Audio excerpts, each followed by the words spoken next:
Indiana State head coach Greg Lansing. Coach, opening remarks and then questions. Just very pleased with the win. We knew, even though they're a man down there, a very good basketball player and a great scorer for him. For one, we wish Marshall the best too. He's a good kid and a very good player. And injuries happen, but you certainly don't want to kids getting hurt and being out for the year. So our thoughts and prayers go out to him in his rehab. Hope all that goes well. We had a lot of different contributions by a lot of different guys. We played pretty well and pretty hard for the most part. Had a good start to the game. In the flow, I think Jake had 9 assists and 0 turnovers at half. So we're giving the ball up, moving the ball, and they weren't guarding him. So he's pretty much going. He can pick you apart a little bit that way. Again, shoot a few too many threes, but they were playing soft on the perimeter and really looking to help. And the game got a little ugly at times. And I just think we got to, it's not like you're going to get bigger leads in this league very much, but we haven't played real well when we've had double-digit leads. I think our guys let up a little bit, and I hope that's a problem we keep getting to work on. Questions? Coach, talk about, you spoke of Jake's 9 assists, 12 assists, 2 turnovers in the first half. Just the way the offense flew in that first half. We talked about it today too, Jake and I. We watched the film of last year, them not coming out there at all on him and guarding him. And he's not the type to just keep shooting. He's gonna make those shots. He needs to shoot them. But if you're going to give him that much slack, he can eat up that space pretty easy, and he's going to pick you apart a lot of times.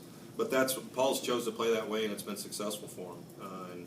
And Jake may not score as much in that, but he certainly led his team, and he gives the ball up as well as anybody. It's not going to get to the free throw line like he normally does, just because I think they want to take that aspect of him away. It's a different way to play him, but again, 10 assists and 0 turnovers is what he has at the end of the game. Missouri State, given the state that they were in injury-wise, needed something good to happen from some of their other contributors and something good in general, and he kind of took that away. I mean, they offensively, no turnovers until the last minute of the first half, and defensively, never let those other guys like Thurman or Reuter or any of those guys get going. Just talk about how important that was. Well, and you don't have a player like Marshall out there that requires a lot of attention. You can focus on other guys a little bit more. So we did that. We switched gears as soon as we knew he wasn't playing and kind of shifted our game plan a little bit. I think Jamar Goley's really good, and we knew he was going to be tough to contest with, and he was terrific on the offensive glass. But some of those other guys have hurt us in the past. So, when you go into game plans a lot of times trying to take away the opposing team's strength. And sometimes those other guys hurt you because in this league those other guys are good players. But today, with him being out, we got to focus on them a little bit. And I just thought Missouri State competed like crazy. We knew they would. Those other guys did step up and play pretty well.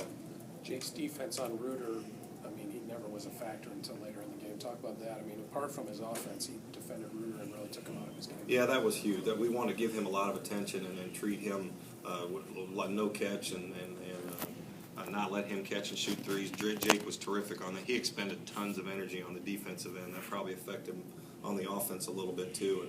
And certainly he and Dewan were probably the defensive players of the game for us. Coach, talk about Demetrius continues to produce for you. 12.7 rebounds in 18 minutes, including that 3. Just talk about what you're getting from him right now. He's lobbying to play at the 2 or 3 guard in there right now. He thinks he made goalie turn directions one time, and then he made a 3, and then he brings the ball up once, so he thinks he's a perimeter guy. Meach is a good player. It's just it comes with concentration a little bit, being ready to play out of the halftime, and then running all the time. We got Kitch is probably our best guy on that end-to-end, but he didn't practice the last 2 days. He's been really sick. We got to get our bigger guys running the floor a little better. If Demetrius does that, he'd get some early post-ups too. Greg, you mentioned that when the lead was double digits, the team didn't play very well. On the other hand, other than maybe once in the first half and once early in the second half, it never got out of hand either.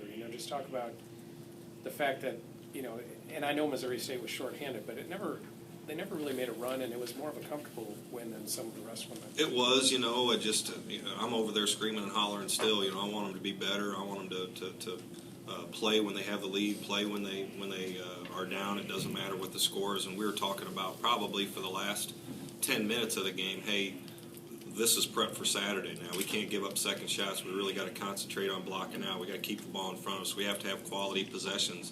This is good for us because a lot of teams, in this league, teams are so well prepared.